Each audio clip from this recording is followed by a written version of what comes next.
ආයිබෝන් ළමයි මම භාෂණ රන්දනය අද අපි 10 වසරේ ඉතිහාසය පොතේ පළවෙනි පාඩම මූලාශ්‍ර පාඩම ඉගෙන ගන්න යන්නේ. අපි බලමු මූලාශ්‍ර කියලා කියන්නේ මොනවද කියලා.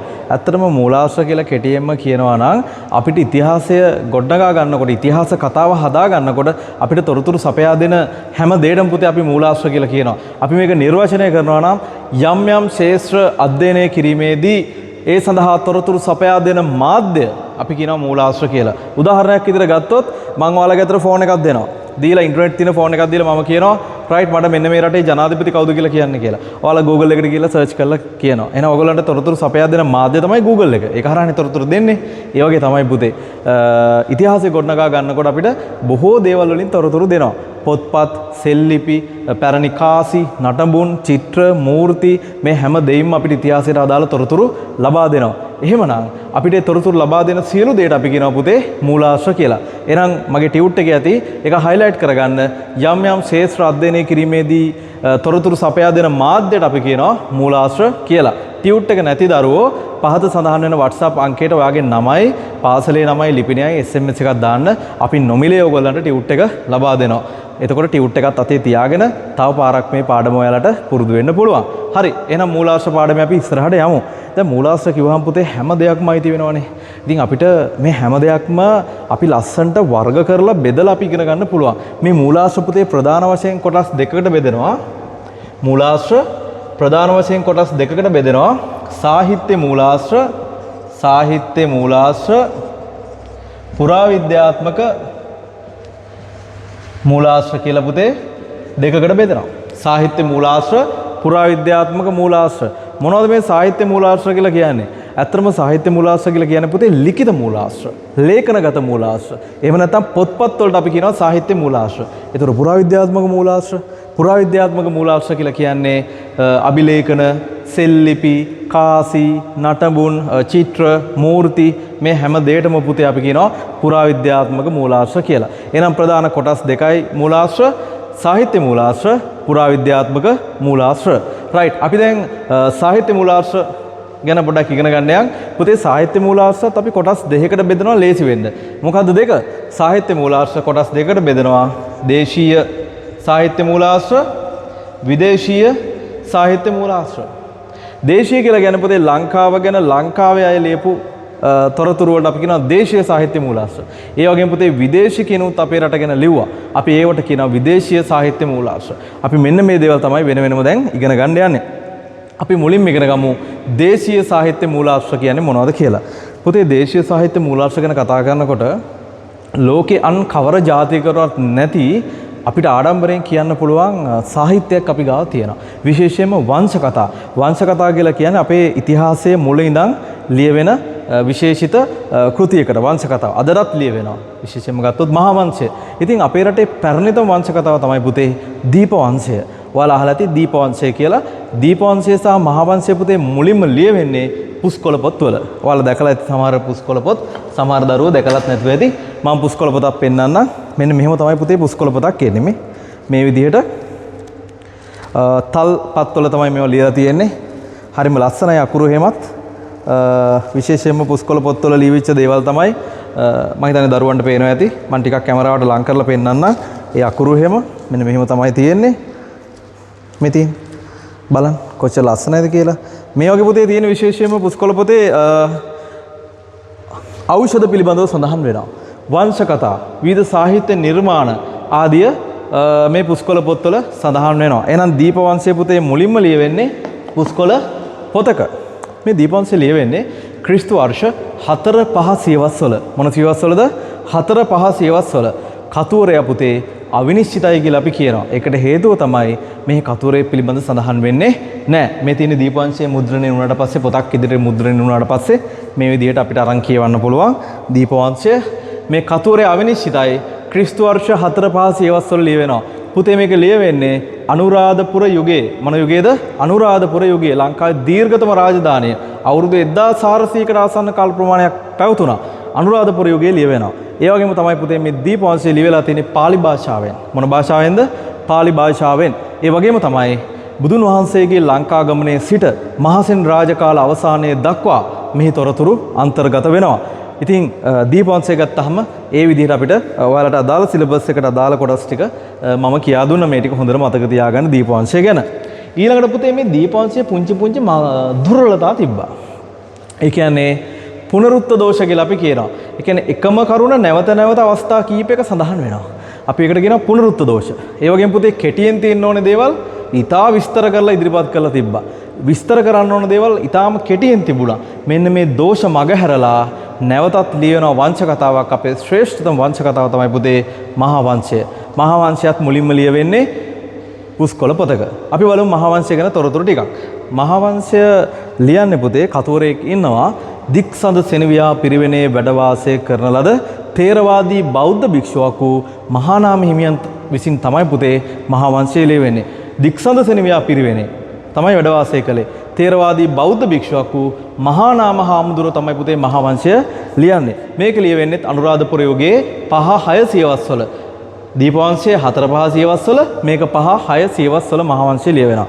ඒ වගේම තමයි පුතේ දීපවංශය ගත්තාම බුදුන් වහන්සේගේ ලංකා ගමනේ සිට මහසෙන් රාජකාල අවසානයේ දක්වා මහා වංශයේ තොරතුරු අන්තර්ගත වෙනවා. ඒ වගේම තමයි මහා වංශයේ ගත්තාම මහා වංශය ලියන්නත් පුතේ තොරතුරු ඕනේනේ. දැන් මෙහෙම දෙයක් ගමුකෝ අපි. දැන් මහා වංශය ගත්තාම මහානාම හාමුදුරුවෝ මේක 5-6 සියවස්වල ලියන්නේ. හැබැයි උන්වහන්සේ බුදුන් වහන්සේගේ ලංකාගමනේ ඉඳන්ම විච්ච දේවල් ලියනවා. අපිට පොඩි ප්‍රශ්නයක් තියෙනවා කොහොමද මේ තොරතුරු හොයාගත්තේ කියලා. එහෙනම් පුතේ මහා වංශයට තොරතුරු හොයාගන්න අතීතයේ ලංකාවේ තිබුණ පුතේ අට කතා කියලා විශේෂයක්. අට කතා කියලා. පුස්කොළ පොත්වල ලියුනේ අට කතා. මේ අට කතා වලින් මහා වංශයට තොරතුරු සපයා ගත්තා. අපි බලමු අට කතා මොනවද කියලා. සිහල අට කතා ටියුට් එකේ තියෙනවා පුතේ හයිලයිට් කරගන්න. සිහල අට කතා, උත්තර විහාර අට කතා, විනය අට කතා. මොනවාද? සිහල අට කතා, උත්තර විහාර අට කතා, විනය අට කතා කියන අට කතා වලින් තමයි මහා වංශයට තොරතුරු ගත්තේ. ඒ වගේම තමයි විශේෂ දෙයක් කියන්න ඕනේ පුතේ මහා වංශය ගැන කතා කරනකොට ඔයාලගේ ගෙදර තියෙනවා හැමෝටම ඩික්ෂනරි එකක්. අපහසු තේරුම් ගන්න අපහසු ගැඹුරු ඉංග්‍රීසි වචන වල තේරුම් දැනගන්න තමයි ඩික්ෂනරි එක අපි භාවිතා කරන්නේ. ඒ වගේම පුතේ මහා වංශයට තිබ්බ ඩික්ෂනරි එක වගේ පොතක්. අපි ඒකට කියනවා ටීකාවක් කියලා. මහා වංශයේ තියෙන ගැඹුරු පාලි වචන තවදුරටත් විස්තර කරලා සරල කරලා ඉදිරිපත් කරපු අර්ථ විවරණයකට අපි කියනවා ටීකාවක් කියලා. එහෙනම් මහා වංශයට ලියපු ටීකාව තමයි පුතේ වංසත්තප්ප කාසිනිය කියලා කියන්නේ. මොකද්ද? වංසත්තප්ප කාසිනී. ආය කියන්නේ වංසත්තප්ප කාසිනී මහා වංශ ටීකාව. ඉතින් මේවා ශ්‍රේෂ්ඨ නිර්මාණ. අපි අවුරුදු 10 ගානකට කලින් ඩික්ෂනරි වගේ පොතක් හැදුවා. මේ තියෙන පාලි ගැඹුරු පාලි වචන තවදුරටත් සරල කරලා විස්තර කරලා මේකේ අන්තර්ගත වෙනවා මහා වංශයේ සඳහා. ඉතින් මහා වංශයේ ටීකාව තමයි වංසත්තප්ප කාසිනිය. ඉතින් අපි දීප වංශය ගැන ඉගෙන ගත්තා, මහා වංශය ගැන ඉගෙන ගත්තා. අපි ඊළඟට යමු පුතේ ධර්මග්‍රන්ථ මොනවද කියලා කතා කරන්න. හරි, දැන් බලමු ධර්මග්‍රන්ථ මොනවද කියලා. සාමාන්‍ය ධර්මග්‍රන්ථ ගත්තාම අපිට උදාහරණ විදිහට ගන්න පුළුවන් පූජාවලිය, රාජාවලිය නේද? දලදා සිරිත, දලදා ගමනය, නිකාය සංග්‍රහය, මුව දෙව්දාවත, සසඳාවත, සද්ධර්මා ලංකාරය, සද්ධර්ම රත්නාවලිය මෙන්න මේ වගේ කෘති ගන්න පුළුවන්. මම උදාහරණ විදිහට පෙන්නන්නම් අපේ වැදගත්ම මූලාශ්‍රයක් 550 ජාතක කතා පොත. කුරුණෑගල යුගයේ සිංහලයට පරිවර්තනය වෙන 550 ජාතක කතා පොත් වහන්සේ ධර්මග්‍රන්ථයක් තමයි. නමුත් ඉතිහාසය ගොඩනගා ගැනීමට වැදගත් තොරතුරු රසක් අපිට ලබා ගන්න පුළුවන්. ඉතින් මේ ධර්මග්‍රන්ථ අරුණහම් පුතේ ඊළඟට අපිට ගන්න පුළුවන් සංදේශ ගත්තාම ලංකාවේ පැරණිතම සංදේශය තමයි මයුර සංදේශය. මයුර සංදේශය ලියවෙන්නේ ගම්පොළ යුගයේ. ඒ වගේම සැලලීනි සංදේශය, ගිරා සංදේශය, කෝකිල සංදේශය, සංදේශ වලට උදාහරණ මේ විදිහට ගන්න පුළුවන්. ඒ වගේම තමයි ප්‍රශස්තිකාවය. මොනවද ප්‍රශස්තිකාවය කියලා කියන්නේ? ප්‍රශස්තියක් කියලා කියන්නේ මේ විශේෂයෙන්ම රජවරුන්ව වර්ණනා කරලා හදපු කාව්‍ය නිර්මාණ විශේෂයක්. ඉතින් ප්‍රශස්ති වලට අපිට උදාහරණයක් විදිහට පැරකුම්බා සිරිත ගන්න පුළුවන්. ඒ වගේම තමයි සටන් කාව්‍ය, හටන් කාව්‍ය. හටන් කාව්‍යවලදී කොන්ස්ටන්තිනු සටන, ඉංග්‍රීසි හටන මේ නිර්මාණ අපිට උදාහරණ විදිහට ගන්න පුළුවන්. ඉතින් මේ සාහිත්‍ය, දේශීය සාහිත්‍ය නිර්මාණ වලින් ලංකාවේ ඉතිහාසය ගොඩනගා ගැනීමට මහඟු පිටුහලක් ඒ වගේම විශාල සේවයක් සිද්ධ වෙනවා. ඉතින් අපි මෙච්චරලා කතා කරේ පුතේ දේශීය සාහිත්‍ය මූලාශ්‍ර ගැන. අපි දැන් බලමු විදේශීය සාහිත්‍ය මූලාශ්‍ර කියලා කියන්නේ මොනවද කියලා අපි උදාහරණත් එක්ක කෙටියෙන් විග්‍රහ කරලා බලමු. හරි, දැන් අපි කතා කරමු විදේශීය සාහිත්‍ය මූලාශ්‍ර. පොඩි දෙයක් කියන්න ඕනේ, ලංකාව කියලා කියන්නේ හුදකලාව තිබ්බ දූපතක් නෙමෙයි. අපේ රට පුතේ ඉන්දියන් සාගරයේ මැදගතව පිහිටලා තියෙන්නේ. ප්‍රධාන වෙළඳ මාර්ගයක ගොඩාක් රටවල් වලින් වෙළෙන්දෝ ප්‍රභූවරු අපේ රටට නිරන්තරයෙන් ආවා ගියා ඉස්සර රජ කාලේ ඉඳන්ම. ඉතින් ඒ නිසා තමයි අපේ රට ගැන ඒගොල්ලෝ ලියලා තිබ්බේ. අනිත් රටවලට වඩා විශේෂ කරලා. අපි බලමු විදේශීය සාහිත්‍ය මූලාශ්‍ර මොනවද කියලා. අපිට මුලින්ම හම්බ වෙනවා පුතේ ග්‍රීක මූලාශ්‍ර. ග්‍රීක මූලාශ්‍ර ගැන කතා කරනකොට විශේෂයෙන්ම අපි උදාහරණ තුනක් ඔයාලට තියෙනවා. ඇරිස්ටෝටල්ගේ ඩිමුන්ඩෝ, මෙගස්තිනීස්ගේ ඉන්ඩිකා, ඔනෙසික්‍රිටස්ගේ වාර්තා. නැවතත් කියන්න, ඇරිස්ටෝටල්ගේ ඩිමුන්ඩෝ, මෙගස්තිනීස්ගේ ඉන්ඩිකා, ඔනෙසික්‍රිටස්ගේ වාර්තා. පුතේ මේ ග්‍රීක මූලාශ්‍ර මේ තුන් දෙනාම ලංකාවට ආවේ නෑ. ඒගොල්ලන් අසාධනගත තොරතුරු වලින් තමයි ඒගොල්ලෝ අපේ රටේ ඉතිහාසය සම්බන්ධව තොරතුරු ඉදිරිපත් කළේ. ඉතින් ඔයාලගේ පෙළපොතේ පුතේ මේක chart දෙකකට තියෙන්නේ. ලංකාවට ඇවිල්ලා ලංකාව ගැන ලියපු අය, ලංකාවට එන්නේ නැතුව ලංකාවට ගැන ලියපු අය. මම මේ දෙගොල්ලොම එකම chart එකකට අරගෙන වෙනස් විදිහකට උගන්වනවා. ඒක මතක තියාගන්න ලේසි විදිහට. එහෙනම් ග්‍රීක කවුරුත්ම ලංකාවට ආවේ නැහැ. ඊළඟට අපි යනවා රෝම මූලාශ්‍ර වලට. රෝමය, අපි ඉතාලිය, දැන් ඉතාලිය නේද? ඉතාලියනේ රෝමය අපි ලකුණු කරන්නේ මැප් එකේ. හරි, රෝම මූලාශ්‍ර වලට ගත්තොත් ප්ලිනීගේ නැචුරාලිස් හිස්ටෝරියා, ටොලමිගේ භූගෝල ශාස්ත්‍ර ප්‍රවේශය හා ලංකා සිතියම. ගොඩාක් වැදගත් පුතේ. ටොලමිගේ පින්තූරයකුත් ඔයාලගේ පොතේ තියෙනවා. පින්තූර අධ්‍යයනයේ යටතේ ඔයගොල්ලන්ට මේ පින්තූරේ නම් කරන්න එනවා. ලකුණු 4ක් ලබා ගන්න පුළුවන් ප්‍රශ්න පත්‍රයට. ටොලමිගේ භූගෝල ශාස්ත්‍ර ප්‍රවේශය හා ලංකා සිතියම. එයා පුතේ ලංකාව මැප් එකක් ඇඳලා. ලංකාවේ සිටියමක් යා මුලින්ම ඇඳ එයා තමයි. එහෙනම් අපිට ගොඩක් වැදගත් නේ. හැබැයි මේ රෝම සම්බන්ධව අපි ඉගෙන ගත්ත මූලාශ්‍ර දෙකේම කතුවරු ඒගොල්ලෝ ලංකාවට ආවේ නැහැ. අසාධනගත තොරතුරු වලින් තමයි පුතේ තොරතුරු ඉදිරිපත් කළේ. එහෙනම් ග්‍රීක ආවෙත් නැහැ, රෝම ආවෙත් නැහැ. ප්ලිනීගේ නැචුරාලිස් හිස්ටෝරියා, ටොලමිගේ භූගෝල ශාස්ත්‍ර ප්‍රවේශය හා ලංකා සිටියම. ඊළඟට අපි යන් චීන මූලාශ්‍ර ගත්තොත් වැදගත් පාහියන් හිමිගේ දේශාටන වාර්තා. අපිට හරි වැදගත්. මම මේ පොත පෙන්නන්නම්. මේ ඉන්නේ අපේ පාහියන් හාමුදුරුවෝ. දේශාටන භික්ෂුන් වහන්සේ නමක්. උන්වහන්සේ පයින්ම තමයි ආව කියලා කියන්නේ. ලංකාවට ඇවිල්ලා ලංකාවේ අපි දැන් ওই පාහියන් ලෙන කියලා කියන්නේ අපි ප්‍රාග් ඉතිහාසයේ සාධකම්මුනි ස්ථානයක් තියෙන පාහියන් ලෙන. ඒ පාහියන් ලෙනට නම වැටුනේ මේ අපේ හාමුදුරුවෝ මේ පාහියන් ලෙනේ වැඩවසපු නිසා කියලා ජනප්‍රවාදයේ සඳහන් වෙනවා. එහෙනම් පාහියන් හාමුදුරුවෝ පුතේ ලංකාවට ආවා. එහෙනම් චීන මූලාශ්‍ර අතර පාහියන් හිමිගේ දේශාටන වාර්තා සහ හියුන්සාං හිමිගේ දේශාටන වාර්තා. ඒතකොට හියුන්සාං හාමුදුරුවෝ ලංකාවට ආවේ නැහැ. අසාධනගත තොරතුරු වලින් තමයි ඉතිහාස තොරතුරු ඉදිරිපත් කළේ. හැබැයි පාහියන් හාමුදුරුවෝ ලංකාවට ආවා. අපි දැන් ඉගෙන ගත්තා ග්‍රීක, රෝම, චීන. අපි ඊළඟට යමු පුතේ අරාබි මූලාශ්‍ර ගත්තොත් ඉබන් බතූතාගේ දේශාටන වාර්තා. ඉබන් බතූතා කියලා කියන්නේ පුතේ ලංකාවට ඇවිදිලා සමනල කන්ද පවා වන්දනාමාන කරන්න ගියපු පුද්ගලයෙක්. ඉතින් ඉබන් බතූතා ලංකාවට ආවා. අරාබි ජාතිකයෙක් ලංකාවට ඇවිල්ලා ලංකාව පිළිබඳ බොහෝ වැදගත් තොරතුරු ඉදිරිපත් කළා. මේ තියෙන්නේ ඉබන් බතූතාගේ ලංකා ගමන. ඉතින් මේ මූලාශ්‍ර හැම එකක්ම තියෙනවා. ඉතින් ගොඩක් ඉතිහාසයට කැමති අය ඉන්නවනම් මේ වර්ගන කියවන්න පුළුවන්. මේවා ඉතාම රසවත්. ඒ කාලේ තිබිච්ච ගොඩක් දේවල් ඒගොල්ලෝ ඇහින් දුටුව දේවල් මේ වගේ ලියලා තියෙනවා. ඉතින් මේ තියෙන ඉබන් බතූතාගේ දේශාටන වාර්තා. ඊළඟට පුතේ අරාබි මූලාශ්‍ර වලට පස්සේ අපිට ගන්න පුළුවන් පෘතුගීසි නේද? මුලින්ම ලංකාවට ආවේ පෘතුගීසිනේ. පෘතුගීසි ආවේ කොහෙන්ද? පෘතුගාලෙන් ආවේ. එහෙනම් පෘතුගීසි මූලාශ්‍ර වලට ගත්තොත් රිබෙයිරෝගේ ලංකාව පිළිබඳ කෘතිය. පුතේ රිබෙයිරෝ ලංකාවට ආවා. මම මේ ලංකාවට ආවා කියන කට්ටිය ඔයගොල්ලෝ ටියුට් එකේ chart එක තියෙනවා ලස්සනට දාලා ඒ නම ඉස්සරහින් highlight කරගන්න ආපු කට්ටියව. නැති කට්ටිය වෙන පාටකින් highlight කරගන්න. එහෙනම් රිබෙයිරෝ ලංකාවට ආවා. ක්වෙරොස් පියතුමාගේ වාර්තා. ක්වෙරොස් පියතුමා පුතේ ලංකාවට ආවේ නැහැ. එහෙනම් පෘතුගීසි මූලාශ්‍ර ගත්තොත් රිබෙයිරෝගේ ලංකාව පිළිබඳ කෘතිය සහ ක්වෙරොස් පියතුමාගේ වාර්තා.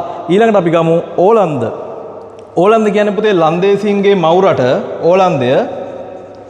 අපි දැන් කියනවා නෙදර්ලන්තය කියන රට. එහෙනම් ඕලන්ද මූලාශ්‍ර ගත්තොත් බැල්ඩියස්ගේ ලංකා පුරාවෘතය කියන කෘතිය. මේ තියෙන්නේ බැල්ඩියස්ගේ ලංකා පුරාවෘතය. බැල්ඩියස් පුතේ පිලිප්පස් බැල්ඩියස් ලංකාවට ආවා. එහෙනම් ඕලන්ද ජාතිකයෙක්, ලන්දේසි ජාතිකයෙක් මේ නෙදර්ලන්තේ දැන් කියන්නේ නෙදර්ලන්තය කියලා. ලන්දේසින්ගේ මව් රට ඕලන්ද ඉඳලා තමයි ආවේ. බැල්ඩියස් ලංකාවට ආවා. බැල්ඩියස්ගේ ලංකා පුරාවෘතය. ඊළඟට පුතේ මම කියන්නේ වැදගත්ම කෘතියක් ඉංග්‍රීසි මූලාශ්‍රයක්. ඉංග්‍රීසි මූලාශ්‍ර අතර ගත්තාම මේ රොබර්ට් නොක්ස් ගැන නොකිය බෑ. රොබර්ට් නොක්ස් කියන්නේ ඉංග්‍රීසි ජාතිකයෙක්. මොහු අහම්බෙන් තමයි ලංකාවට එන්නේ. කුණාටුවකට අහු වෙලා නැව මුහුදුබත් වෙලා ලංකාවට පාවෙලා එනවා. ලංකාවේ මුහුදුබඩ ප්‍රදේශවල බලය ලබාගෙන හිටියේ ලන්දේසීන්. ලන්දේසීන් එවකට කන්දවුඩ රට රජතුමා දෙවෙනි රාජසිංහ. දෙවෙනි රාජසිංහට අපි කියනවා රාසින් දෙයියෝ කියලා තමයි ඉස්සර මිනිස්සු කියන්නේ. රාසින් දෙයියෝ. රාසින් දෙයියන්ගේ ඔළුවට ඉහළින් කුරුල්ලෙකුටවත් යන්න බෑ. අති දරුණු රජ කෙනෙක්. ඉතින් රාසින් දෙයියෝ එහෙම නැත්නම් රාජසිංහ රජුරෝ දෙවෙනි රාජසිංහ කාලේ තමයි රොබර්ට් නොක්ස් ස්ථිරකරුවෙක් බවට පත් වෙන්නේ මහනුවර. ලන්දේසීන් එයාව අල්ලන් ගිහිල්ලා කන්දවුඩට රජතුමාට බාර දෙනවා. ඔහු මෙව හිරකරුවෙක් බවට පත් කරනවා. පුතේ මෙයා කූඩුවක දාලා නෙමෙයි හිටියේ. එයා ගමක් පෙන්නලා ඒ ගමේ ජීවත් වෙන්න කියලා කිව්වා කුලි වැඩ කරගෙන. ඒ ගමෙන් එළියට යන්න බෑ. ඉතින් රොබර්ට් නොක්ස් අවුරුදු 17ක් විතර ලංකාවේ. එයා ඇස් වලින් දැකපු දේවල් හැම දෙයක්ම රජතුමා පිළිබඳ විස්තර සියල්ල පුතේ මේ පොතේ ලියලා තියෙනවා. රොබර්ට් නොක්ස්ගේ එදා හෙළදිව අතිශය වැදගත් කෘතියක්. ඉතින් මේ අපි කතා කරේ විදේශීය සාහිත්‍ය මූලාශ්‍ර. අපිට අමතකම කරන්න බෑ අපේ අසල්වැසියා ඉන්දියාවෙත් අපේ ගැන ලියවිච්ච ගොඩාක් කෘති තියෙනවා. මණිමේකලයි, පත්තුප්පාට්ටු, පට්ටිනප්පාලයි, සිලප්පදිකාරම් මේවා ද්‍රවිඩ ග්‍රන්ථ. දකුණු ඉන්දීය මණිමේකලයි, පත්තුප්පාට්ටු, පට්ටිනප්පාලයි, සිලප්පදිකාරම්. ඊට අමතරව පුතේ මහාභාරතය, රාමායනය වගේ කෘති අපිට ගන්න පුළුවන්. මේ දේවල් හයිලයිට් කරගන්න, මේ දේවල් බලා ගන්න විභාගයට එනවා. ඉතින් පුතේ අපි විදේශීය සාහිත්‍ය මූලාශ්‍ර ගැන අපි කතා කරා. අපි දැන් බලමු සාහිත්‍ය මූලාශ්‍ර වලින් එහෙම තොරතුරු ගත්තා කියලා ඔක්කොම ඇත්ත කියලා ගන්න බෑ. ඔක්කොම බොරු කියලා ප්‍රතික්ෂේප කරන්නත් බෑ. අපි සැලකිලිමත් විය යුතු කරුණු තියෙනවා. සාහිත්‍ය මූලාශ්‍ර වලින් තොරතුරු ගන්නකොට අපි දැන් බලමු සාහිත්‍ය මූලාශ්‍ර වලින් තොරතුරු ලබා ගැනීමේදී අපි සැලකිලිමත් විය යුතු කරුණු මොනවද කියලා. දේශීය මූලාශ්‍ර, විදේශීය මූලාශ්‍ර ගැන අපි කතා කරා. මෙවෙන් තොරතුරු ගන්නකොට පුතේ සැලකිලිමත් විය යුතු කරුණු තියෙනවා. විශේෂයෙන්ම රචනා වූ කාලය. අපි රචනා වූ කාලය ගැන විශේෂයෙන් සැලකිලිමත් වෙන්නට ඕනේ. මොකද දන්නවද? දැන් අපි දන්නවා මහාවංශය ගැන අපේ තියෙන අග්‍රගණ්‍යම කෘතිය. නමුත් පුතේ මහාවංශ රචනා වුණේ ක්‍රිස්තු වර්ෂ 5-600 වස්වල. කියන්නේ ජේසුස් වහන්සේ පුදුනේ ක්‍රිස්තු වර්ෂ 1 කියලා අපි ගන්නවා. 5-600 වස් කියන්නේ 500-600. අපි දැන් ඉන්නේ කීයද? 2026. එහෙනම් 500-600 අතර කාලේ තමයි මහාවංශ රචනා වෙන්නේ. හැබැයි බුදුන් වහන්සේ ලංකාවට ආවේ ක්‍රිස්තු පූර්ව 544. දැන් තේරුණාද? ක්‍රිස්තු පූර්ව කියන්නේ මහානාම හාමුදුරුව ඉපදෙන්න අවුරුදු 900කට 1000කට විතර කලින් වෙච්ච සිදුවීමක් තමයි මහානාම හාමුදුරුව මහාවංශයේ මුලින්ම පටන් ගන්නෙ. එහෙනම් පොඩි ප්‍රශ්නයක් තියෙනවා. ඉපදෙන්න අවුරුදු 1000කට කලින් තොරතුරු කොහොමද උන්වහන්සේ හොයාගත්තේ කියලා. එහෙනම් පුතේ අපි මේ ඉතාම ਵਿਚාරශීලීව තොරතුරු පිළිබඳව අධ්‍යයනය කරන්න සිද්ධ වෙනවා. ඉතිහාසයේ තොරතුරු ගන්නකොට එහෙනම් රචනා වූ කාලය පිළිබඳ අපිට සැලකිලිමත් වෙන්න වෙනවා. හැබැයි ඒකයි එහෙමයි කියලා මහාවංශයේ තියෙනවා ඔක්කොම බොරු කියලා ප්‍රතික්ෂේප කරන්නත් බෑ. ඔක්කොම ඇත්ත කියලා අපිට පිළිගන්නත් බෑ.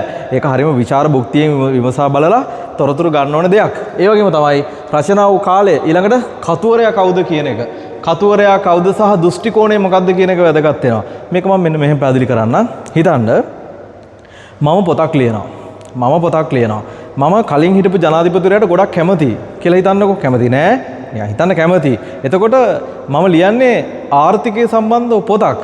මම කවදාවත් ලියයිද ඒ ජනාධිපති නිසා තමයි රටේ ආර්ථිකය මෙහෙම උනේ, මෙහෙම පෝලිම් හැදුනා, මිනිස්සු පෝලිම් වල මැරුණා, මෙහෙම ප්‍රශ්න වෙලා ආර්ථිකය බිඳ වැටුණා කියලා මම කවදාවත් ලියන්නේ නැහැ. මොකද මම ඒ ජනාධිපතිතුමාට කැමති හින්දා. එහෙනම් මම ලියන්නේ කොහොමද? එක්ක කොවිඩ් වගේ ස්වභාවික වසංගත තත්ත්වයන් වෙලා රටේ ආර්ථිකය කඩා වැටුණා, ආනයන අපනයන ක්‍රියාවලි පහත වැටුණා වගේ මොන හරි දාලා ලියනවා. ඉතින් එතකොට හරිම යථාර්ථය එළියට එහෙම එනවද? නෑ පුතේ. එහෙනම් කතුවරයාගේ දෘෂ්ටි කෝණය කියන්නේ අන්න ඒකයි. එයා දරන දෘෂ්ටිය. එයා ස්වාධීන වෙලා පොතක් ලියනවා නම් ඒ කියන්නේ එක පැත්තක් ගන්න නැතුව ස්වාධීන වෙලා පොතක් ලියනවා නම් ඔන්න යථාර්ථය එළියට එනවා. එහෙම වෙනවා අඩුයි ගොඩක්. එහෙනම් කතුවරයාගේ දෘෂ්ටි කෝණය බලපානවා. මොකද මහානාම හාමුදුරුවෝ කියන්නේ බෞද්ධ භික්ෂුන් වහන්සේ නමක්. එහෙනම් බුදුදහමට වැඩිපුර උදව් කරපු රජවරු ගැන වැඩිපුර තොරතුරු තියෙනවා. මොකද උන්වහන්සේ භික්ෂුන් වහන්සේ නමක් නිසා. එහෙනම් දෘෂ්ටි කෝණය වැදගත් වෙනවා. එහෙනම් ඉතිහාස තොරතුරු ගන්නකොට කතුවරයා කවුද කියන එක වැදගත් වෙනවා. ඒ වගේම තමයි අරමුණ. මොන අරමුණින්ද මේ පොත ලිව්වේ? මහාවංශය අපිට ගොඩක් තොරතුරු ලබා දෙනවා තමයි. නමුත් ඒක ඉතිහාසයේ පොතක් ලියන අරමුණින් ලිව්ව එකක්ද නැත්නම් වෙනත් අරමුණක්ද? ඇත්තටම පුතේ මහාවංශය ගත්තොත් ඒකේ පරිච්ඡේද වැඩි ප්‍රමාණයක්, පරිච්ඡේද වලින් වැඩිම ප්‍රමාණයක් වෙන් කරලා තියෙන්නේ දුටුගැමුණු රජතුමා වෙනුවෙන්. එහෙනම් ඒක ගොඩක් ඉතිහාසඥයෝ කියනවා මේක වීර කාව්‍යයක් කියලා. ඒකට හේතුව වැඩිපුරම තොරතුරු අන්තර්ගත වෙන්නේ දුටුගැමුණු රජතුමා ගැන. එතකොට දුටුගැමුණු වගේම තව ශ්‍රේෂ්ඨ රජවරු හිටියා. ඒගොල්ලන්ගේ සමහර තොරතුරු මගහැරුණා දුටුගැමුණු රජතුමා වර්ණනා කරන්න ගියපු නිසා. එහෙනම් අරමුණ ගැන අපිට සැලකිලිමත් විය යුතුයි කරුණු පොත්වලින් ඉතිහාස කරුණු අපි ඉතිහාසයෙන් ගොඩනගා ගන්නකොට. ඒ වගේම තමයි පුතේ කරුණු සපයාගත් ආකාරය. දැන් මහාවංශය ගත්තොත් මහානාම හඳුරු ඉපදෙන්න අවුරුදු 1000කට විතර කලින් තොරතුරු අරගෙන තියෙනවානේ. ජනකතා, කටකතා, ජාතක කතා, ජනප්‍රවාද, අద్භූත ජනක සිදුවීම් මේවත් එකතු කරගෙන තමයි පුතේ මේ වංශ කතාවල් ගොඩ නැගෙන්නේ. හැබැයි මම ආයමත් කියන හැමයි කියලා අපිට ප්‍රතික්ෂේප කරන්න බෑ. මහවංශයේ තියෙන ගොඩක් කරුණු පුරාවිද්‍යාත්මකව තහවුරු වෙනවා. සාක්ෂි මත තහවුරු වෙච්ච කරුණු ගොඩාක් තියෙනවා. ඒ අතර සාහිත්‍ය කරුණුත් තියෙනවා. අපි දැනගන්න ඕනේ දක්ෂ විදියට සාහිත්‍ය කියන එක පොඩ්ඩක් පැත්තකින් තියලා පුරාවිද්‍යාත්මකව තහවුරු වෙන කරුණු ටික අරගෙන ඉතිහාසය ගොඩනගන්න. එහෙනම් පුතේ සාහිත්‍ය මූලාශ්‍ර වලින් තොරතුරු ගන්නකොට මෙන්න මේ කරුණු ගැන අවබෝධයට ලක් වෙන්න ඕනේ. රචනා වූ කාලය, කතුවරයා, අරමුණ, කරුණු කොහොමද සපයාගත්තේ කියන එක පිළිබඳ අපිට සැලකිලිමත් වෙන්නට වෙනවා. අපි දැන් බලමු ඊළඟ ප්‍රධාන මාතෘකාව. අපි මෙච්චරලා කතා කරේ සාහිත්‍ය මූලාශ්‍ර. අපි එහෙනම් ඊළඟට යන් පුරාවිද්‍යාත්මක මූලාශ්‍ර කියලා කියන්නේ මොනවද කියලා. ඉතින් පුරාවිද්‍යාත්මක මූලාශ්‍ර ගත්තාම ප්‍රධාන වශයෙන් පුතේ කොටස් කීපයකට බෙදන්න පුළුවන්. සෙල්ලිපි, කාසි, නටබුන්, චිත්‍ර, මූර්ති. සෙල්ලිපි, කාසි, නටබුන්, චිත්‍ර, මූර්ති කියලා. ඒ වගේම අපිට තව දෙයක් ගන්න පුළුවන් විශේෂයෙන්ම අභිලේඛන. මොනවාද? අභිලේඛන. පුතේ අභිලේඛන ගත්තාම අභිලේඛන කියලා කියන්නේ යම්කිසි ලියලා තියෙන දෙයක් තමයි. නමුත් පොත්පත් නෙමෙයි. අභිලේඛන කියලා කියන්නේ යම්කිසි පුස්තයක් මත ලියූ ලේඛන. පෘෂ්ඨයක් මත. ඒ කියන්නේ මොකක් හරි ගල් කණුවක, එහෙම නැත්නම් මැටි පුවරුවක, එහෙම නැත්නම් තඹ පත්‍රයක, රන් පත්‍රයක වගේ තැනක ලියපු ලේඛන වලට අපි කියන පොතේ අභිලේඛන කියලා. අපිට මේ වගේනොත් විශේෂ ඉතිහාසයට අදාළ තොරතුරු ලබා දෙනවා. අපි එකින් එක සාකච්ඡා කරලා බලමු කෙටියෙන් සහ ඉක්මනින්. රයිට්. අභිලේඛන ගත්තාම බිත්ති මත ලියූ ලේඛන. ඔයාලා සීගිරිය වගේ ගිහිල්ලා තියෙනවා නම් දැකලා ඇති කුරුටු ගීතනේ. සීගිරිය කුරුටු ගීත පුතේ බිත්තියක ලියලා තියෙන්නේ. බිත්තියක. එහෙනම් බිත්තියක් මත ලියූ ලේඛන වලට උදාහරණයක් තමයි සීගිරියේ කුරුටු ගීත. සෙල්ලිපි. සෙල්ලිපි වලට ගත්තොත් ලංකාවේ දීර්ඝතම ශිල්පිය පොළොන්නරුවේ තිබුණේ නිශ්ශංක මල්ල රජතුමාගේ ගල්පොත ශිලා ලිපිය. ඔයාලගේ පෙළපොතේ පින්තූරයක් තියෙනවා. ගල්පොත ශිලා ලිපිය අපිට උදාහරණයකට ගන්න පුළුවන් සෙල්ලිපි. සෙල්ලිපි කියන්නේ ගල් මත ලියූ ලේඛන. මේකත් අපි කොටස් කරලා ඉස්සරහට කතා කරනවා. තඹපත් මෙන්න වැදගත්ම දෙයක්. මාතර ප්‍රදේශයේ මොරවක් කෝරළය කියන ප්‍රදේශයේ පනාකඩුව කියන ගමේ ගොවි මහත්තයෙකුට කුඹුර කොටනකොට උදැල්ලේ වැදිලා පොඩි තඹ පත්‍රයක් හම්බ වෙනවා. මේක සිද්ධ වෙන්නේ 1948. ඊට පස්සේ ඒක පිළිබඳ මම මේක ලොකු කතාවක් කෙටියෙන් කියන්නම්. ඒ තඹ පත්‍රයේ ගොවි මහත්තයා හරහා පුරාවිද්‍යා මහාචාර්ය සනරත් පරණවිතාන මහතාගේ අතට යනවා. එතනින් පස්සේ තමයි මේකේ තියෙන මේ සුවිශේෂී විස්තරය අනාවරණය සිද්ධ වෙන්නේ. පනාකඩු තඹසන්නසේ තියෙන්නේ ඇත්තටම ඔයාලා දන්නවා මහා විජයබහු රජතුමා. පොළොන්නරු රාජධානිය ආරම්භක පාලකයා. එයා කුඩා කාලේ හැඳින්වුවේ කිත්ති කියලා නම කෙල්ලෝ. කිත්ති කුමාරයා. කිත්ති කුමාරයා පොඩි කාලේ සතුරන්ගෙන් ආරක්ෂා වෙන්න කැලේ වනාන්තරයේ තමයි හැංගිලා හැදුනේ වැඩුනේ. ඉතින් කිත්ති කුමාරයාව කුඩා කාලේ බලාගත්තේ සිත්නාරු බිම්හි බුදල්නා. කවුද නම? සිත්නාරු බිම්හි බුදල්නා හෙවත් බුද්ධ රාජ කියලා ප්‍රාදේශාධිපතියෙක්, සෙන්පතියෙක්. ඉතින් මේ සෙන්පතියා පුංචි කාලේ කිත්ති කුමාරයාව හදා වඩා ගත්ත ආරක්ෂා කරගෙන සතුරන්ගෙන් අවසානයේ කිත්ති කුමාරයා වැඩිවියටපත් වෙලා සේනා සංවිධානය කරගෙන චෝලයන් එලවලා දාලා පොළොන්නරුව අනුරාධපුරයේ බේරගෙන පොළොන්නරුවේ තමන්ගේ රාජධානිය පිහිටවනවා. ඉතින් මේ විස්තරය මේකේ තියෙන්නේ ඇත්තටම කුඩා කාලයේ තමන්ව හදා වඩාගත් සිත්නාරු බිම්හි බුදල්නාට දීපු දීමනාවන් රැසක්ගෙන තමයි පුතේ පනාකඩුව තඹසන්නසේ සඳහන් වෙන්නේ. එහෙනම් තඹපත් වලට උදාහරණයක් තමයි පනාකඩුව තඹසන්නස. ඒ වගේම රන්පත් ගත්තොත් යාපනයේ ප්‍රදේශයේ වල්ලිපුරම් කියන ගමේ කෝවිලක් හදන්න කැනීම් කරනකොට පොළොව යට තිබිලා හම්බ වෙනවා රන්පතක්. මේ රන්පතේ සඳහන් වෙලා තියෙනවා පුතේ වසභ රජතුමාගේ කාලේ යාපනයේ හැඳින්වුවේ නකදිව කියලා.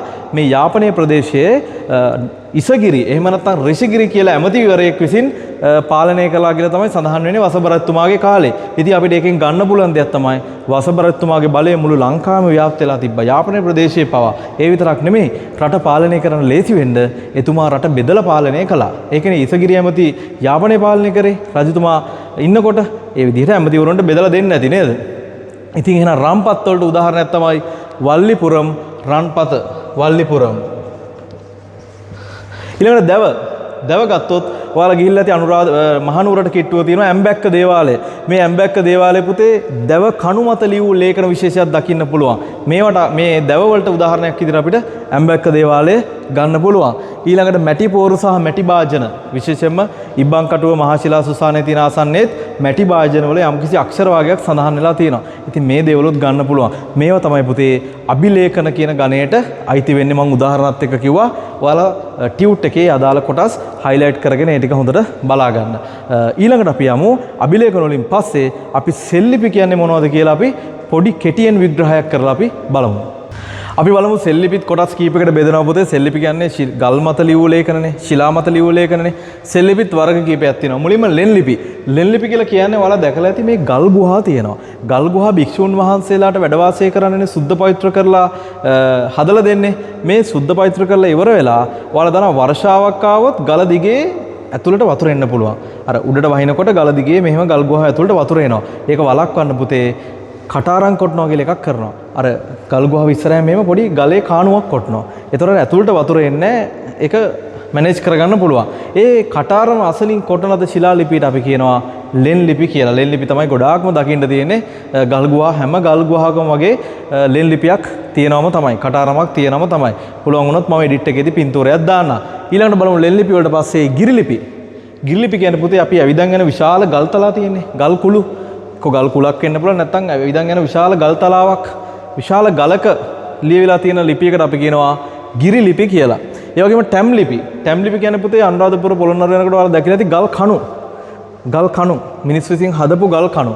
මේ ගල් කණු මත ලියූ ලේඛන වලට අපි කියනවා පුතේ ටැම් ලිපි කියලා. ඒ වගේම පෝරු ලිපි. ඔයාලා දැක්කද මිහින්තලා පෝරු ලිපි මෙහෙම පෝරුවක් වගේ. මෙහෙම පෝරුවක් වගේ හදපු සකස් කරගත්ත ගල් පෝරුවක ලියන ලද ලේඛන වලට අපි කියනවා පෝරු ලිපි කියලා. ආසන ලිපි කියන්නේත් ඕකම තමයි. ආසන ලිපි කියන්නේත් පෝරුවකම තමයි ලියන්නේ. හැබැයි උස අතර නෙමෙයි තියන්නේ. මල් ආසනයක් වගේ මේව දිග අතර තමයි තියන්නේ. එහෙනම් ලෙන් ලිපි, ගිරි ලිපි, ටැම් ලිපි, පෝරු ලිපි සහ ආසන ලිපි. මේවා තමයි සෙල් ලිපි ගැන අපි කියන්නේ. ඊළඟට අපි යමු කාසි පිළිබඳ හැදෑරීමේ විද්‍යාව. පුතේ කාසි පිළිබඳ හැදෑරීමේ විද්‍යාවට අපි කියනවා නානක විද්‍යාව. මොකද්ද? නානක විද්‍යාව. පැරණි කාසි ඉතිහාසය ගොඩනගා ගන්න විශාල මෙහෙයක් ඉෂ්ට කරනවා. අපි බලමු මොනවද කියලා. ලංකාවේ තිබිලා හම්බ වෙන පැරණිතම කාසිය තමයි කහපාන. කහපාන කාසිය. ලංකාවේ පැරණිතම කාසිය. පුරාණ හෝ දරණ කියන නම් වලින් අපි ඒක හඳුන්වනවා. ඒ වගේම පුතේ ලක්ෂ්මී කාසිය, පොළොන්නරුවේ තඹ මස්ස කාසිය, අකනම් රන් කාසිය මේවා අපිට උදාහරණ විදියට ගන්න පුළුවන්. ඒ වගේම පුතේ ලංකාවේ විදේශීය කාසියත් ලංකාවේ තිබිලා හම්බ වෙනවා. විදේශීය කාසි වලට ගත්තොත් රෝම කාසි, ඉන්දු කාසි, චීන කාසි මේ වගේ දේවල් අපිට ගන්න පුළුවන්. ඉතින් කාසි පිළිබඳ හැදෑරීමෙන් අපිට දැනගන්න පුළුවන් අතීතයේ තිබ්බ වෙළඳ සම්බන්ධතා. ඒ කියන්නේ රට ඇතුලේ වගේම රටෙන් පිටත විදේශීය රටවල් සමග තිබ්බ වෙළඳ සම්බන්ධතා මොනවද? අපිට මේවා කාසි පිළිබඳව හැදෑරීමෙන් ඉගෙන ගන්න පුළුවන්. ඒ වගේම තමයි පුතේ මේ කාසි හදන්න භාවිතා කරපු ලෝහ මොනවාද? ඒතකොට මේ ලෝහ තාක්ෂණය, ඒ වගේම කාසි නිර්මාණය කිරීමේ තාක්ෂණය මේ වගේ ගොඩාක් දේවල් කාසි පිළිබඳ හැදෑරීමුත් අපිට දැනගන්න පුළුවන්. අපි දැන් බලමු නටඹුන් කියන්නේ මොනවද කියලා. නටඹුන් කියලා කියන්නේ වෙහෙර විහාර, පැරණි දාගැබ්, වැව්, පොකුණු, පැරණි රජමාලිගා, බිඳ වැටුණු දේවල් මේ සියල්ල පුතේ නටඹුන් කියන ගණයට තමයි අයිති වෙන්නේ. ඉතින් නටඹුනුත් ඉතිහාසය ගොඩනගා ගැනීමේදී විශේෂ මෙහෙයක් ඉෂ්ට කරනවා. ඇයි වංශ කතාවල තියෙන සමහර කරුණු දැන් මහාවංශයේ තියෙනවා රුවන්මැලි මහසෑය තියෙනවා කියලා. ඇත්තටම රුවන්මැලි මහසෑය තියෙනවා අනුරාධපුරයේ ජීවමානව වැඩ වෙසෙනවා. එහෙනම් ඒ මහාවංශයේ තියෙන කරුණ තහවුරු වෙනව නේද? අර ඇත්තටම තියෙන නිසා. ඒ වගේ නටඹුන් අපිට ලොකු මෙහෙයක් ඉෂ්ට කරනවා. ඒ වගේම අතීතයේ තිබ්බ තාක්ෂණය, ගෘහ නිර්මාණ ශිල්පය, අපේ මිනිස්සු කොහොමද මේවා හැදුවේ, ඉදිකිරීම් තාක්ෂණය මේ හැම දෙයක්ම අපිට නටඹුන් වලින් දැනගන්න පුළුවන්. ඒ වගේම චිත්‍ර සහ මූර්ති වලට උදාහරණ ගත්තොත් පුතේ සීගිරි චිත්‍ර ලෝක ප්‍රසිද්ධයිනේ. දැන් සීගිරි චිත්‍රවල ඉන්න ඒ කාන්තාවන්ගේ පින්තූර වලින් අපිට දැනගන්න පුළුවන් මේ චිත්‍ර කලාව තාක්ෂණය විතරක් නෙමෙයි අතීතයේ කාන්තාවන්ගේ කොණ්ඩ මෝස්තර, ඒගොල්ලොන්ගේ ඇඳුම් පැළඳුම් මේවා පවා අපිට දැනගන්න පුළුවන් මේ චිත්‍ර වලින්. ඉතින් මේ හැම දෙයක්ම ඉතිහාසය ගොඩනගා ගැනීමේදී ඉතාම වැදගත් වෙනවා. අපි දැන් බලමු ඉතිහාසයේ මෙච්චර අපි කතා කරන්නේ මූලාශ්‍ර ගැන. අපි දැන් බලමු ඉතිහාසය ඉගෙන ගැනීමේ ප්‍රයෝජන, ඉතිහාසය ඉගෙන ගැනීමේ වැදගත්කම මොකක්ද කියලා අපි චුට්ටක් දැන් කෙටියෙන් බලමු. පාඩම අවසන් කරන්නත් අවසාන මාතෘකාව නිසා. අපි බලමු සෙල් ලිපිත් කොටස් කීපයකට බෙදනවා පුතේ. සෙල් ලිපි කියන්නේ ගල් මත ලියූ ලේඛනනේ, ශිලා මත ලියූ ලේඛනනේ. සෙල් ලිපිත් වර්ග කීපයක් තියෙනවා. මුලින්ම ලෙන් ලිපි. ලෙන් ලිපි කියලා කියන්නේ ඔයාලා දැකලා ඇති මේ ගල් ගුහා තියෙනවා. ගල් ගුහා භික්ෂුන් වහන්සේලාට වැඩ වාසය කරන්නනේ සුද්ධ පවිත්‍ර කරලා හදලා දෙන්නේ. මේ සුද්ධ පවිත්‍ර කරලා ඉවර වෙලා ඔයාලා දන්නවා වර්ෂාවක් ආවොත් ගල දිගේ ඇතුළට වතුර එන්න පුළුවන්. අර උඩට වහිනකොට ගල දිගේ මෙහෙම ගල් ගුහා ඇතුළට වතුර එනවා. ඒක වළක්වන්න පුතේ කටාරම් කොටනවා කියලා එකක් කරනවා. අර ගල් ගුහාව ඉස්සරහින් මෙහෙම පොඩි ගලේ කාණුවක් කොටනවා. ඒතකොට ඇතුළට වතුර එන්නේ ඒක මැනේජ් කරගන්න පුළුවන්. ඒ කටාරම අසලින් කොටන ලද ශිලා ලිපියට අපි කියනවා ලෙන් ලිපි කියලා. ලෙන් ලිපි තමයි ගොඩාක්ම දකින්න තියෙන්නේ. ගල් ගුහා හැම ගල් ගුහාවකම වගේ ලෙන් ලිපියක් තියෙනවම තමයි. කටාරමක් තියෙනවම තමයි. පුළුවන් වුණොත් මම එඩිට් එකේදී පින්තූරයක් දාන්න. ඊළඟට බලමු ලෙන් ලිපි වලට පස්සේ ගිරි ලිපි. ගිරි ලිපි කියන්නේ පුතේ අපි ඇවිදන් යන විශාල ගල් තලා තියෙන්නේ. ගල් කුළු ගල් කුලක් වෙන්න පුළුවන් නැත්නම් ඇවිදන් යන විශාල ගල් තලාවක් විශාල ගලක ලියවිලා තියෙන ලිපියකට අපි කියනවා ගිරි ලිපි කියලා. ඒ වගේම ටැම් ලිපි. ටැම් ලිපි කියන්නේ පුතේ අනුරාධපුර පොළොන්නරුව යනකොට ඔයාලා දැකලා ඇති ගල් කණු. ගල් කණු මිනිස් විසින් හදපු ගල් කණු. මේ ගල් කණු මත ලියූ ලේඛන වලට අපි කියනවා පුතේ ටැම් ලිපි කියලා. ඒ වගේම පෝරු ලිපි. ඔයාලා දැක්කද මිහින්තලා පෝරු ලිපි මෙහෙම පෝරුවක් වගේ. මෙහෙම පෝරුවක් වගේ හදපු සකස් කරගත්ත ගල් පෝරුවක ලියන ලද ලේඛන වලට අපි කියනවා පෝරු ලිපි කියලා. ආසන ලිපි කියන්නේ තෝකම තමයි. ආසන ලිපි කියන්නේ පෝරුවකම තමයි ලියන්නේ. හැබැයි උස අතර නෙමෙයි තියන්නේ. මල් ආසනයක් වගේ මෙහෙම දිග අතර තමයි තියන්නේ.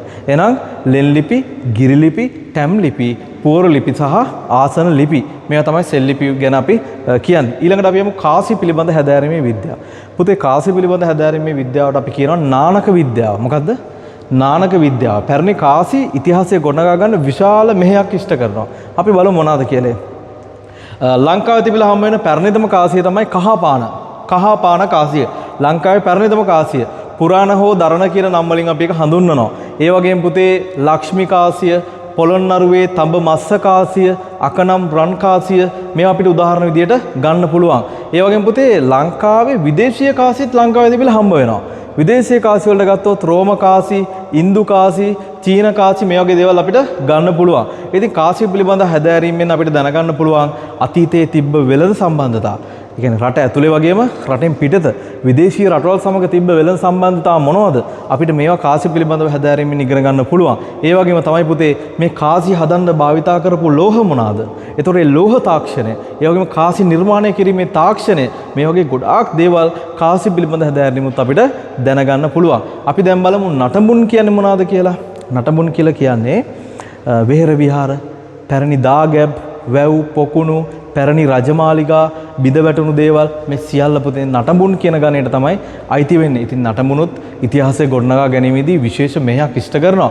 ඇයි වංශ කතාවල තියෙන සමහර කරුණු දැන් මහාවංශයේ තියෙනවා රුවන්මැලි මහසෑය තියෙනවා කියලා. ඇත්තටම රුවන්මැලි මහසෑය තියෙනවා අනුරාධපුරයේ ජීවමානව වැඩ වෙසෙනවා. එහෙනම් ඒ මහාවංශයේ තියෙන කරුණ තහවුරු වෙනව නේද? අර ඇත්තටම තියෙන නිසා. ඒ වගේ නටඹුන් අපිට ලොකු මෙහෙයක් ඉෂ්ට කරනවා. ඒ වගේම අතීතයේ තිබ්බ තාක්ෂණය, ගෘහ නිර්මාණ ශිල්පය, අපේ මිනිස්සු කොහොමද මේවා හැදුවේ, ඉදිකිරීම් තාක්ෂණය මේ හැම දෙයක්ම අපිට නටඹුන් වලින් දැනගන්න පුළුවන්. ඒ වගේම චිත්‍ර සහ මූර්ති වලට උදාහරණ ගත්තොත් පුතේ සීගිරි චිත්‍ර ලෝක ප්‍රසිද්ධයිනේ. දැන් සීගිරි චිත්‍රවල ඉන්න ඒ කාන්තාවන්ගේ පින්තූර වලින් අපිට දැනගන්න පුළුවන් මේ චිත්‍ර කලාව තාක්ෂණය විතරක් නෙමෙයි අතීතයේ කාන්තාවන්ගේ කොණ්ඩ මෝස්තර, ඒගොල්ලෝන්ගේ ඇඳුම් පැළඳුම් මේවා පවා අපිට දැනගන්න පුළුවන් මේ චිත්‍ර වලින්. ඉතින් මේ හැම දෙයක්ම ඉතිහාසය ගොඩනගා ගැනීමේදී ඉතාම වැදගත් වෙනවා. අපි දැන් බලමු ඉතිහාසයේ මෙච්චර අපි කතා කරන්නේ මූලාශ්‍ර ගැන. අපි දැන් බලමු ඉතිහාසය ඉගෙන ගැනීමේ ප්‍රයෝජන, ඉතිහාසය ඉගෙන ගැනීමේ වැදගත්කම මොකක්ද කියලා අපි චුට්ටක් දැන් කෙටියෙන් බලමු. පාඩම අවසන් කරන්නත් අවසාන මාතෘකාව නිසා. ප්‍රයෝජන ගත්තාම කීපයක්ම තියෙනවා. අපි බලමු රටේ ජාතික අනන්‍යතාවය හඳුනා ගැනීම. මොකක්ද අනන්‍යතාවය කියලා කියන්නේ? ලෝකේ අපිටම අනන්‍යතාවයක් තියෙනවා. අපිට ප්‍රෞಢ ඉතිහාසයක් තියෙනවා. ඔයාලා දන්නවද ලෝකේ මුලින්ම යකඩ හොයාගත්තේ අපි? ලෝකේ මුලින්ම ගල් පිළිම නෙලලා නාසයෙන් වැටෙන වතුර බින්දුව සිරිපතුල් මුලට හරියටම වැටෙන්න තරම් ලම්බකව පිළිම නෙළුවේ අපි. ඒ වගේම තමයි වජ්‍ර චුම්බට එහෙම නැත්නම් අකුණු සන්නායක සාමාන්‍යයෙන් අපි දන්නවා අවුරුදු 10 ගණනක් එකම විදිහට කොහොමද තියෙන්නේ මේ විශාල චෛත්‍ය? ඔයගොල්ලන් දන්න උස ස්ථාන වලට අකුණු අදිනවා. හැබැයි රුවන්මැලි මහා සෑය වගේ දේවල් පරිස්සමට අදරක් තියෙනවානේ. කොහොමද? එහෙනම් මහාවංශයේ සඳහන් වෙනවා වජ්‍ර චුම්බට කියලා අකුණු සන්නායකයක් පවා ඉස්සර තිබ්බා කියලා. අපි අකුණු සන්නායක හොයාගත්තා. ලෝකෙ මුලින්ම වැව් හැදුවේ අපි. ඒ තාක්ෂණය අපිට විතරමයි. ලෝකෙ මුලින්ම වැව් හැදුවේ අපි. වැව් බලන්න ඕන නම් ලංකාවට එන්න ඕනේ. වෙන රටකට ගියාට වැඩක් නැහැ. අපේ රටේ තමයි වැව් හැදුවේ මුලින්ම. පැරණි වාරි කර්මාන්ත ශිෂ්ටාචාර තියෙන්නේ. මේ විදිහට කියාගෙන ගියොත් මට ගොඩක් කියලා කියන්න වෙනවා. ඒ නිසා මම මෙතනින් නවත්තන්නම්. අපේ අනන්‍යතාවය කියලා කියන්නේ අපිට ආවේනික අපේ උරුමය අපිට ලෝකෙට පෙන්වන්න පුළුවන්. ඉතින් අපේ අනන්‍යතාවය දැනගන්න නම් අපි ඉතිහාසය ඉගෙන ගන්න වෙනවා. ඒ වගේම තමයි අතීත අත්දැකීම් මගින් වර්තමානයේ තේරුම්ගෙන අනාගතේ ගොඩනගා ගැනීම. දැන් ඔයාලා දන්නවා පොඩි කාලේ ගින්දරට අත පිච්චුනොත් ආයෙමත් ළඟට යන්නේ නැහනේ. ඒ පැරණි අත්දැකීමක් තියෙනවනේ පිච්චිලා එක රිදෙනවා කියලා. ඒ වගේ තමයි අතීතේ ගොඩක් පාඩම් ඉගෙන ගන්න පුළුවන් අපේ අනාගතය සාර්ථක කරගන්න. ඒ වගේම රටේ ජාතික අනන්‍යතාවය ගැන අපි කිව්වා අන්‍ය සංස්කෘතීන්ට ගරු කිරීම නේද? අපි ඕනම සංස්කෘතියකට ගරු කරන්න පුළුවන් වෙන්න ඕන ඉතිහාසය ඉගෙන ගත්තාම අපි දන්නවා අපි ආවේ අප්‍රිකාවෙන්. අප්‍රිකාවේ චිම්පන්සියගෙන් තමයි මිනිස්සයා නිර්මාණය වෙන්නේ. හෝමෝ සේපියන් මානවයා. එයා අප්‍රිකාවෙන් පිටත් වෙලා මුළු ලෝකෙම ජනාවාස කරනවා. ලංකාවට මිනිස් වෙන්නේත් අප්‍රිකාවෙන්. අපි දෙවෙනි පාඩමේ කතා කරමු හෝමෝ සේපියන්ස්ලා ගැන. ඒතර මේ හෝමෝ සේපියන්ස්ලා තමයි කාලයක් ඇද්දි මේ විදිහට ගිහිල්ලා සිංහල, දෙමළ, මුස්ලිම් කියලා එක එක ජාතීන් වලට වෙනස් වෙලා වෙනස් සංස්කෘතින් හදාගෙන ජීවත් වෙන්නේ. හැබැයි අපි හැමෝම මිනිස්සුයෝ. එහෙනම් අපිට පුළුවන් වෙන්න ඕනේ ජාතියක් විදිහට නෙමෙයි මිනිස්සෙක් විදිහට හැමෝටම ගරු කරන්න, මිනිස්සෙක් විදිහට හැමෝගෙම දිහා බලන්න. ඉතිහාසය ඉගෙන ගැනීමෙන් අපිට ඒ හැකියාව එනවා. ඒකත් අපිට තියෙන ප්‍රයෝජනයක්. ඒ වගේම තමයි විවිධ මත ඉවසන්න. අපිට ඕනම කෙනෙක්ගේ මත ඉවසන්නත් පුළුවන් වෙන්න ඕනේ. ඉතින් මේ ඉතිහාසය ඉගෙන ගැනීමේ ප්‍රයෝජන. තව දෙයක් පොඩි දෙයක් කියන්න ඕනේ පුතේ. පුරාවස්තු ගැන කියනකොට ඔය පුරාවස්තු වල එක එක සලකුණු අපිට දකින්න තියෙනවා. වටාපොත, ඊතලය, ගොංකුරය, ඇත් අඩිය මේ වගේ විවිධ සලකුණු දකින්න තියෙනවා. අපේ මිනිස්සු හිතන්නේ මේ සලකුණු දැක්කහම මේවා මේ නිදන් කියලා. නිදන් කියලා විනාශ කරන්න බලනවා. ඇත්තට මේ ප්‍රදේශ මායිම් ලකුණු කරන්න හදපු සලකුණු. right මේ පුරාවස්තු අපි ආරක්ෂා කරගන්න ඕනේ. ඉතිහාසය ඉගෙන ගන්න ඔයාලා මේ අපේ අනාගතේ රටේ අනාගතේ ඕගොල්ලන්ට තමයි මේ සියල්ල අයිති වෙන්නේ. එහෙනම් ඔයාලා හිතර ගන්න මේ දේවල් ආරක්ෂා කරන්න. සමහර අය දන්නේ නැතුව ඉදිකිරීම කොඩනැගිලි වගේ දේවල් කරනකොට කැණීම් වලින් පැරණි පුරාවස්තු අපිට අහිමි වෙන්න පුළුවන්. අපේ ඉතිහාසයේ අවුරුදු දහස් ගාණක් පිටිපස්සට ගෙනියන්න පුළුවන් පුරාවස්තු අපිට නැති වෙන්න පුළුවන්. ඒ වගේම ස්වභාවික විවසන වලුත් නැති වෙලා යනවා. අපි ඒවා සංරක්ෂණය කරන්න ඕනේ. මොකද පුරාවස්තු විනාශ වුණොත් නැවතත් අපිට ඒවා තිබ්බ විදියට හදන්න බෑ. මේවා තමයි අපේ අනන්‍යතාවයේ ලෝකයක් ඉස්සරහට අරගෙන යන්න පුළුවන් දේවල්. ඔයාලා දන්නවා කාශ්‍යප රජුරෝ අදටත් අපිට ඩොලර් ගේනවා. සීගිරිය තියෙන නිසානේ සංචාරකයෝ ඇවිල්ලා ඩොලර්ස් වියදම් කරලා අපේ රට බලලා යන්නේ. බලන්න කොච්චර අපි ආදායම උපදවනවද කියලා. අපේ පැරණි මුතුන් මිත්තෝ කරපු දේවල් වලින්. ඉතින් එහෙනම් අපි මේ දේවල් ආරක්ෂා කරගන්න ඕනේ. එහෙනම් අපි අදට පළවෙනි පාඩම ඉවර කරනවා. ටියුට් නැති දරුවෝ ඔය WhatsApp link එක හරහා අපේ group එකට සම්බන්ධ වෙලා නොමිලේම ටියුට් එක ලබා ගන්න එක අධ්‍යයනය කරන්න. ඊ දෙවෙනි පාඩමේදී අපි හම්බ වෙමු. දෙවෙනි පාඩම ඉතාම රසවත් වෙයි කියලා මම හිතනවා. එහෙනම් හැමෝටම ජය වේවා කියලා ප්‍රාර්ථනා කරනවා. හොඳට වැඩ ටික කරගන්න. අපි ඊළඟ වීඩියෝ එකෙන් හම්බ වෙමු. හැමදාම සිතියමට ලකුණු නැද්ද? කොච්චර පාඩම් කරා? ඉතිහාසය මතක හිටින්නේ නැද්ද?